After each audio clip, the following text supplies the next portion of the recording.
Canal ఇది Sitarama main project 4 pump హౌస్లు పూర్తయినాయి. Major critical works అన్నీ కూడా పంప్ హౌస్లు మోటార్లు ఫిట్ చేయటం మొత్తం అయింది. మెయిన్ కెనాల్లో ఇంతవరకు 1 ఎకరానికి కూడా నీళ్ళు ఇవ్వటం జరగలేదు. ఎందుకంటే ఆయకట్టు వచ్చి మొత్తం యువతలు ఉంది కాబట్టి ఆ మోటార్లతో ఇమ్మీడియట్గా ఉపయోగించుకోవాలంటే ఆ నీళ్ళని నాగార్జున సాగర్ కెనాల్లో వేయాలనేది మొదటి ప్రతిపాదన.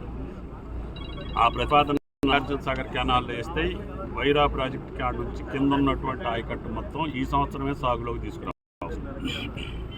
గత సంవత్సరం మాదిరిగా కృష్ణాకి వాటర్ రాకపోతే కూడా మనం గోదావరి జలాలతోటి కృష్ణా ఆయకట్టును పండించుకోవటం ఒకటి.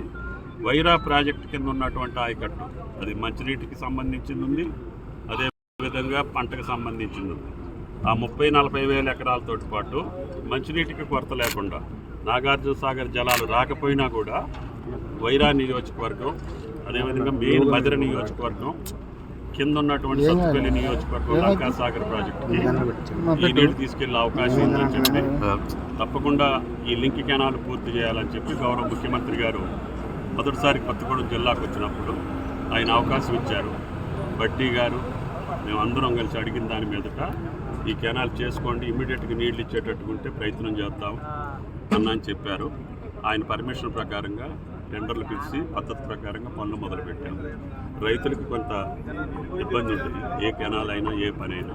వాళ్ళు కూడా వీలైన కాడికి సాధ్యమైనంత కాడికి ఎమ్మెల్యే గారు మేము ప్రయత్నం చేసి వాళ్ళకి వీలైన కాడికి న్యాయం చేయడానికి ప్రయత్నం చేస్తాం.